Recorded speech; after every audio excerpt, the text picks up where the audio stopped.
trying to remember the first time I went to church to hear him preach, but it don't come to me right now. But once I heard him, and of course I am from South Carolina, and I got to hear Oliver Green and Harold Seidler, all of them. And when I started listening to Pastor Barton, I said, that guy's coming. He's been listening to them too. He's getting the same message. So as time went on, I began to, I guess, fold in with them. What really caught my attention to him, he stayed with the Word. He stayed with the Word, what I was raised by. And of course, that was a King James Version, of course. And if it wasn't, I wouldn't be with him today. But it is, thank the Lord for that. And he's been a blessing in my life. He was Albert's, and him and Albert got along good together. They both were raised kind of the same way, and as they got older, then they could sit and talk, you know, about old times. And then that way they could talk about God too. But it was a blessing to know that somebody in our area, raised like us, just old-fashioned people, and found God's and His Word to bring to us. And it's just been a blessing to my life. He still is. 1988, the Mount Pisgah Pastors Conference brought in preachers and pastors from all over the Southeast, and some of the greats, before they were well known, preached in that conference. We had a great time and met a lot of people that we still hold friendships to this day.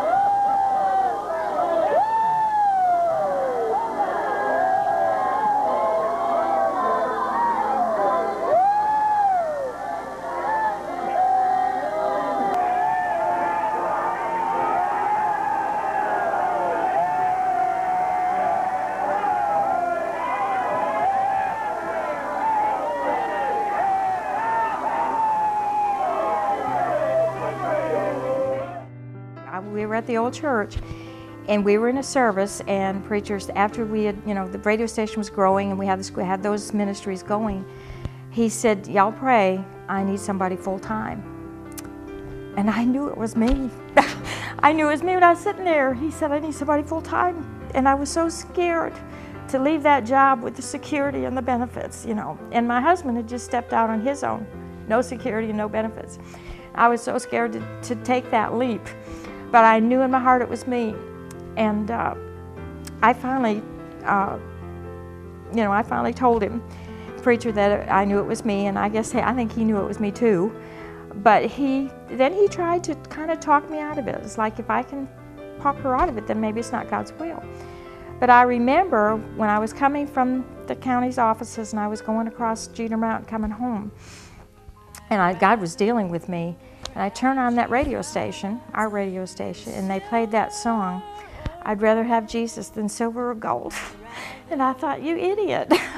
God gave you the job you got here. You could go in tomorrow and not have it. It's not about the job. He said, you better trust me. Just trust me. So I always have to have little signs, So I said, okay, Lord, if preacher's at my house when I get home, if he's there, I'm going to tell him. Because back in the old days, we weren't quite as busy, and he did come by the house a lot because Barry was working at the house. And I came home, and sure enough, there was his little Volkswagen.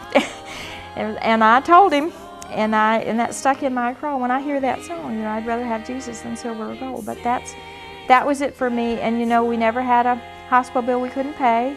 Those benefits that we didn't get, we didn't miss at all. And the ministry's always taken care of me, and we've done fine. God's taken care of me, but preacher's been good to me.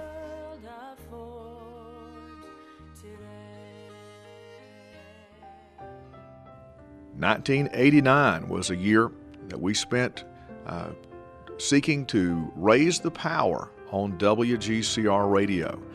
And we did signal searches, took an old Ram Charger that I had and went all throughout the mountains of North Georgia and did frequency searches almost every weekend in order to increase the power to 10,000 watts. And we did that in October of that year. It allows us to claim as our primary coverage area. I have a complete list that is available to all those that would like it of the current status and also of the projected status and also a new coverage map. All right? Anyone else that has a question? At this time we have several visiting with us, and anyone would like to say a word. I have several that I would like to say a word for us. We're going to mingle to get some refreshments and things here in the studio, and this will conclude the official portion of the press conference. But we want several of the folks to come that are visiting with us and say a word on behalf of the radio station. I'm going to ask Brother Tommy Owens.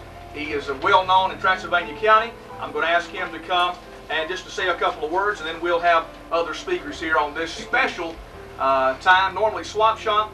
We're taking a special time here this afternoon announcing the 10,000 watts of power for WGCR radio. Gospel stations around, it's like this right here, and I just thank Him for it. You know, one of these days, not too far out in the future, they sing that old song, Fly Away, while the churches are going up to never come back no more. And just thank God for that. I'll tell you, I'm ready to go to sing and tell you, we just took a day off today to go over here and praise the Lord. That's it. Our job can wait till tomorrow. You know, we'll work tomorrow to make up for today. And I'll tell you, I don't put nothing between me and God. I'll grant you that. Thank God for it. Thank Him for a pastor today.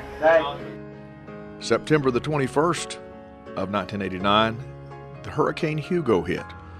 We went down to look for a missionary's boat that had been, we thought, washed away. And we saw the great need in the low country of South Carolina and began to call back on the only cell phone that existed back in those days, in the little news car, the Subaru. And through that, we began to send down truckloads of supplies, and that's how Anchor Baptist Disaster Relief got started. God did great things back in 1990. One of the things was Brother Mays Jackson came to Anchor for a revival. And my, how God moved in that time. The church was packed, and there was no place to stand, much less to run. And Brother Mays preached from a little space behind a pulpit with the platform setting full, and he scarcely had room to move his feet. And then one day we shall enjoy the glory. It's going to be blessed the next time. It's going to be hallelujah the next time. They'll not spit on him the next time. They'll not jerk out his beard the next time. They'll not nail him to a cross the next time. You say, preacher, what are they going to do? They'll bow down at his feet.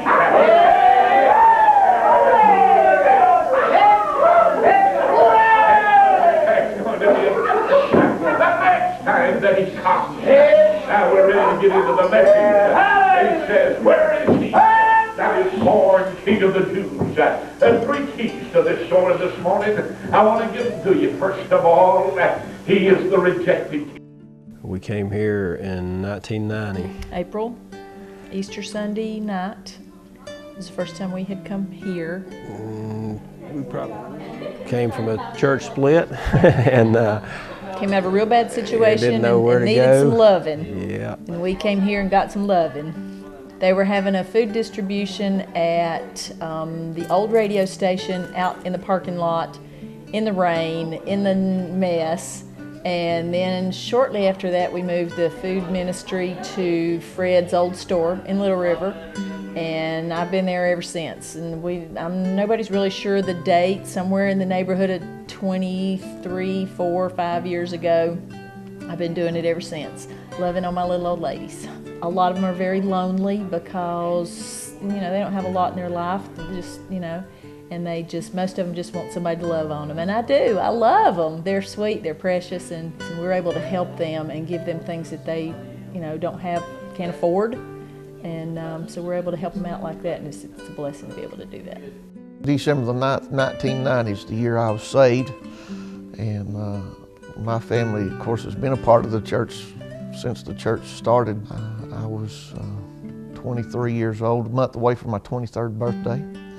And of course, December is a special year for us. It's where I was saved and trained and sent out from. You know, when I got saved, the church was in the little building over on Crab Creek Road, probably seat 125 people.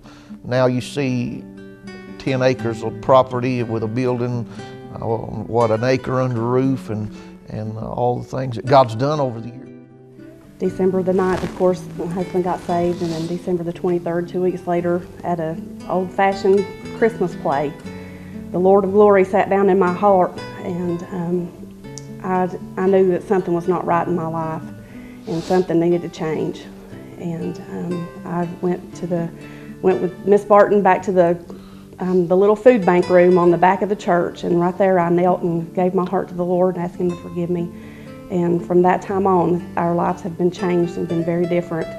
And that was the first real dose of old-time religion that I got exposed to. And I'm thankful to say that 30 years later, Anchor Baptist Church is still ministering to that old-time religion, is still alive and well here at Anchor Baptist. And I'm just thankful to be able to be a part of the 30 years of seeing miracles happen. 23 of them we've been here and been involved in the ministry. And never was it in my wildest dreams that I'd ever be a part of the church. I had my own plans and my life's dreams of being an executive secretary making big dollars.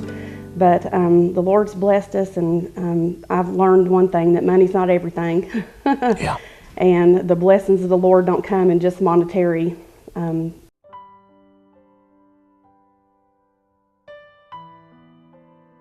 1991 was a year that God moved greatly during Share-a-thon.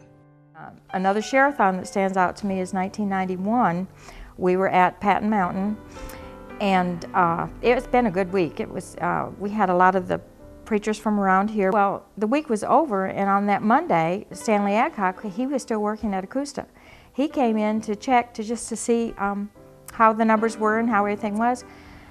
He got to preaching, and it got holy. I've never been in. It was so holy that we were up under our desks. We couldn't even answer the phone. we couldn't even move. And these preachers, they were preaching to the wallpaper. They were just preaching, and people were coming in and just dropping money like it was hot. And I've never experienced anything like that in my life, and I'll never forget that one. And different ones. That was when Chris Norris came, and he just wet the carpet crying. That's when he got in. He had just gotten saved, and then he got in at that Share-a-thon. But a lot of memories. It'll energize you. It'll help you to press on in the Christian life. Amen. Oh, yes, listen.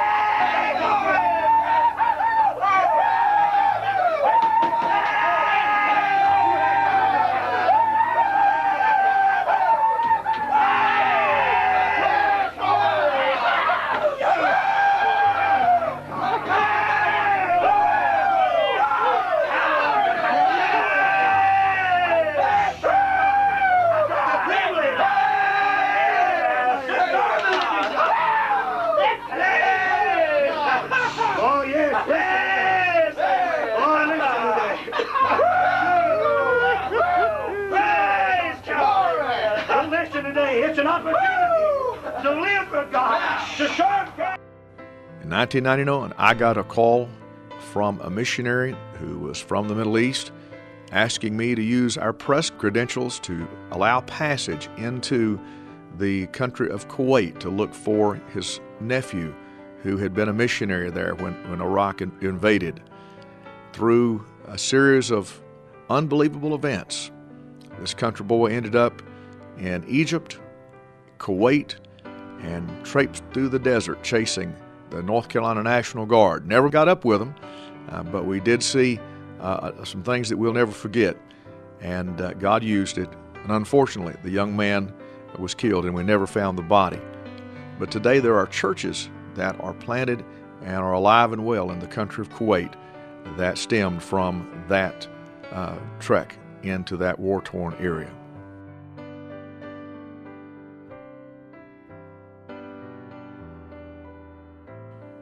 1992 was a tremendous year. That was the year that the Restore the Landmark tent meeting was set up. The tent went up on May the 15th was scheduled to go for 2 weeks, but went through the second week of August. And God did great and mighty things during that time. I was in charge of parking and security. We had to keep somebody under the tent 24 hours a day, 7 days a week. And I tell you, it was a long, long summer, and we saw some crazy things that the devil threw at us.